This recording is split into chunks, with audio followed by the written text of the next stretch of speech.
प्रेरणा, किंजल और नताशा तीनों बचपन की पक्की सहेलियां हैं। किंजल और नताशा दोनों अमीर घर से हैं, जबकि प्रेरणा गरीब घर की लड़की है। प्रेरणा की मां अक्सर बीमार रहती थी और उसके पिता सिक्योरिटी गार्ड की नौकरी करते हैं, जिससे महज उन्हें 10,000 रुपए महीने ही मिलते थे और उसी में उनको अपना घर खर्च चलाना होता था। प्रेरणा अपने घर के गरीब हालातों को अच्छे से जानती है, इसीलिए वो कभी भी अपने माता पिता से कोई फरमाइश नहीं करती थी। इसीलिए प्रेरणा की दोनों सहेलियां अक्सर उसकी मदद करती थी। तीनों सहेलियों ने 12वीं की परीक्षा में टॉप किया था। उसी के सेलिब्रेशन के लिए अपनी कार में नताशा और किंजल प्रेरणा को एक बड़े से रेस्टोरेंट में लेकर जाती है। चलो वहां बैठते हैं। पता है प्रेरणा, इस रेस्टोरेंट के समोसे बहुत फेमस है। इसकी खट्टी और मीठी चटनी भी बड़ी यम्मी है, इसीलिए हम तुझे यहाँ लाए हैं। तुझे समोसे बहुत पसंद है ना, इसीलिए। प्रेरणा को समोसे खाना बहुत ही पसंद था, इसीलिए अक्सर किंजल और नताशा अपने पैसों से उसे समोसे खिलाती थी। कुछ ही देर में ऑर्डर उनकी टेबल पर आ जाता है और प्रेरणा बेधड़क होकर वो समोसे खाने लगती है। वाह यार, ये समोसे तो बहुत ही तीखे और कुरकुरे हैं। सचमुच इसकी चटनी का भी जवाब नहीं। खाकर तो मजा ही आ गया। इतने टेस्टी समोसे मैंने आज तक नहीं खाए। प्रेरणा बड़ी ही खुशी से वो समोसे खाती है। नताशा और किंजल उसके लिए और समोसे मंगवाती है, जिन्हें प्रेरणा पल भर में चट कर जाती है। प्रेरणा को इस तरह समोसे खाते देख उसी रेस्टोरेंट में बैठी एक अमीर घमंडी लड़की अपने दोस्तों से कहती है, लुक दिस गर्ल, ये लड़की कैसे भुक्कड़ भिखारियों की तरह जल्दी जल्दी समोसे खा रही है। लगता है आज से पहले इसने कभी समोसे खाए ही नहीं। ये गरीब ना ऐसे ही होते हैं, अमीर लड़कियों से दोस्ती करके उनके पैसों पर ऐश करती हैं। उस घमंडी लड़की के ताने सुनकर प्रेरणा रोने लगती है। उसे रोता देख किंजल उस घमंडी लड़की के पास जाती है और उससे कहती है, तुम्हारी हिम्मत कैसे हुई हमारी फ्रेंड के बारे में ऐसे बातें करने की? तुम जैसी घमंडी लड़की दोस्ती का मतलब क्या जाने। दोस्ती पैसे देखकर नहीं होती, बल्कि दिल देखकर होती है। चलो प्रेरणा यहाँ से। नताशा और किंजल का दिल बहुत बड़ा होता है। साथ मिलकर समोसे खाना उन तीनों सहेलियों के लिए सबसे बड़ी खुशी का पल हुआ करता है। ऐसे ही कुछ समय बीत जाता है, फिर तीनों सहेलियों के लिए रिश्ते आने लगते हैं। नताशा और किंजल की शादी अमीर खानदान में हो गई, तो वहीं प्रेरणा की शादी उसी की तरह गरीब परिवार में अनिल नाम के लड़के से हो गई। सभी लड़कियों की तरह प्रेरणा भी दिल में हजारों सपने लिए अपने ससुराल आ गई। गृह प्रवेश वाले दिन प्रेरणा की सास ने उससे कहा, बहू, इस कलश को पैरों से गिराकर अंदर आ जा। जी माँ जी। बहू, आज से ये गरीब खाना तेरा भी घर है। ये तेरी ननद नीलम है और ये तेरी जेठानी शीला। चलिए देवरानी जी, मैं आपको आपका कमरा दिखा देती हूँ। प्रेरणा के ससुराल में उसकी सारी जिम्मेदारियां उसके पति अनिल के कंधों पर थी। इकलौता वही कमाने वाला था। उसके जेठ जी अपने पैरों से लाचार थे। वो चल फिर नहीं सकते थे, जिस वजह से घर में पैसों की तंगी बनी रहती थी। इसीलिए अपनी ख्वाहिश को मारकर प्रेरणा ने खुद को अपने गरीब ससुराल में ढाल लिया। माँ जी, रसोई में एक भी सब्जी नहीं है, तो फिर खाने में क्या बनाऊं? बहू, ये 100 रुपए रख और बाजार से थोड़ी सब्जी ले आ। ठीक है माँ जी।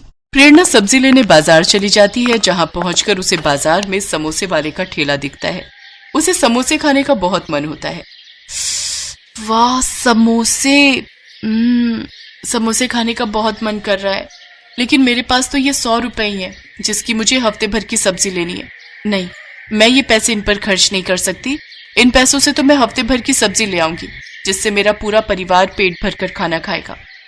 ये सोचकर प्रेरणा सब्जी लेकर घर लौट आती है, लेकिन समोसे देखकर बार बार उसके मन में अपनी सहेलियों के साथ खाए हुए समोसे के पुराने दिन याद आते हैं। घर पहुंचकर अनु सब्जी के थैले में झांकते हुए कहती है, चाची चाची, आप मेरे लिए समोसे नहीं लाई? मैंने माँ को कहा था कि आपको कह दे कि मेरे लिए समोसे ले आए। इस घर में तो बस गरीबों वाला खाना मिलता है, उसके अलावा और कुछ भी नहीं। अनु, मेरी पोती, ऐसा नहीं कहते। जा बाहर देख, तेरी सहेलियां तुझे खेलने के लिए बुलाने आई हैं। अक्सर प्रेरणा जब भी बाजार जाती तो उसका समोसे खाने का बहुत मन करता, लेकिन वो अक्सर अपना मन मार कर रह जाती। एक रोज नताशा और किंजल प्रेरणा से मिलने उसके ससुराल आती हैं। किंजल, आज प्रेरणा हमें देखकर कितनी खुश होगी ना। वो देख, शायद यही उसका ससुराल है। चल अंदर चलते हैं। दोनों सहेलियां अंदर जाती हैं। प्रेरणा फटी पुरानी साड़ी पहने चूल्हे में रोटी सेक रही होती है, जहां दोनों सहेलियां महंगी साड़ी पहने और हाथ में पर्स लिए उसके दरवाजे पर खड़ी होती हैं। जी, आप दोनों कौन? हमें प्रेरणा से मिलना है। अरे नताशा, किंजल, तुम दोनों! माँ जी, दीदी ये मेरी सहेलियां हैं।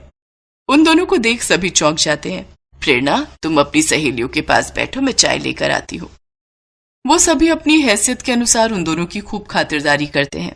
अच्छा प्रेरणा, अब हम चलते हैं, मगर हम फिर आएंगे। दोनों वहां से चली जाती हैं। दोनों रास्ते में बात करते हुए जाती हैं। भले ही प्रेरणा के ससुराल वाले गरीब हैं, लेकिन वो सब दिल के बहुत अच्छे हैं। सही कहा, लेकिन मैं अक्सर सोचती थी कि प्रेरणा की शादी किसी अच्छे घर में हो, जहां उसे समोसे खाने के लिए तरसना नहीं पड़ेगा। लेकिन तूने देखा ना, शादी के बाद भी प्रेरणा को रूखा सूखा ही खाना पड़ रहा है। अरे ये भी कोई जिंदगी है? उसने शादी से पहले भी गरीबी देखी और अब शादी के बाद भी उसे समोसे खाने के लिए भी तरसना पड़ रहा है। क्यों ना हम समोसे लेकर उसके ससुराल चले, वो बहुत खुश होगी। तूने बिल्कुल सही कहा। 3 दिन बाद वो दोनों बहुत सारे समोसे लेकर प्रेरणा के घर आती हैं। तुम दोनों, और ये इतना सब तुम क्या लाई हो?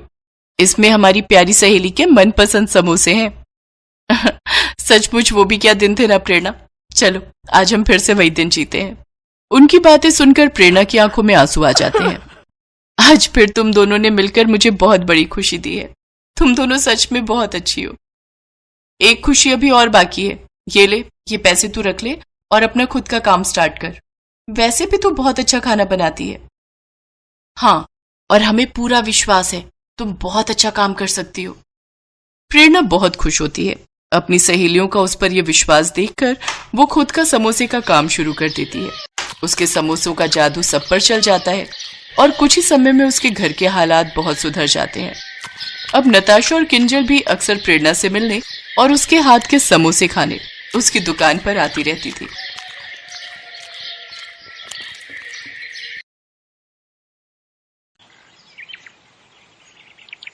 अरे वो देखो, मानव भैया आ गए।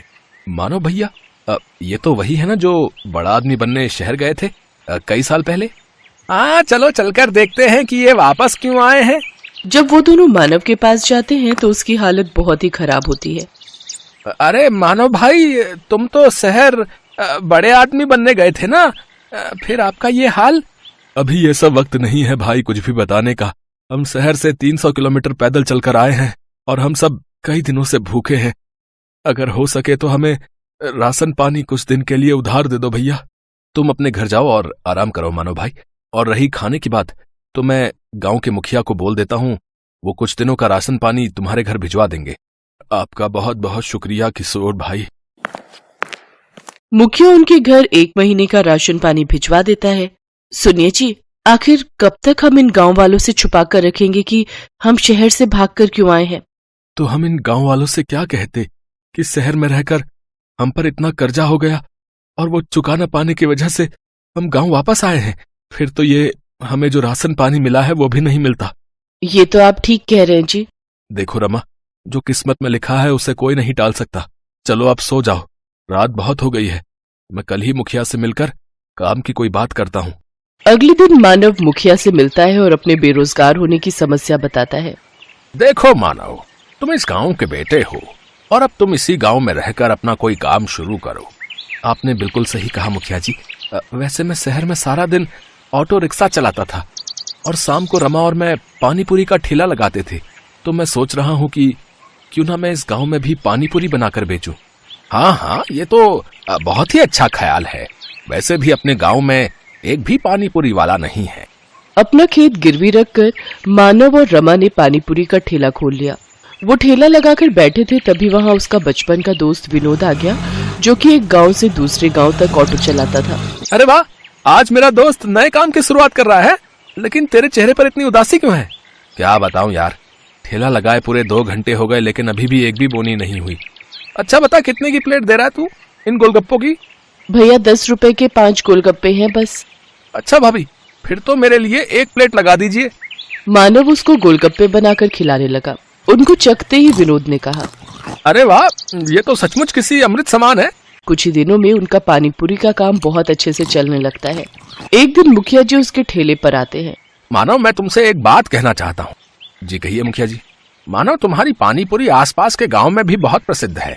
मैं चाहता हूँ कि तुम ढेर सारी पानीपुरी बनाओ और गांव के और आसपास के गांव वालों को भी ये पानीपुरी खिलाओ और आने वाले चुनाव में मेरे नाम का प्रचार करो। क्यों नहीं मुखिया जी, आपने मेरी मदद उस वक्त की थी जब मैं खाली हाथ इस गांव से लौटा था। तो भला मैं आपको इनकार कैसे कर सकता हूँ। मैं आपकी मदद जरूर करूंगा।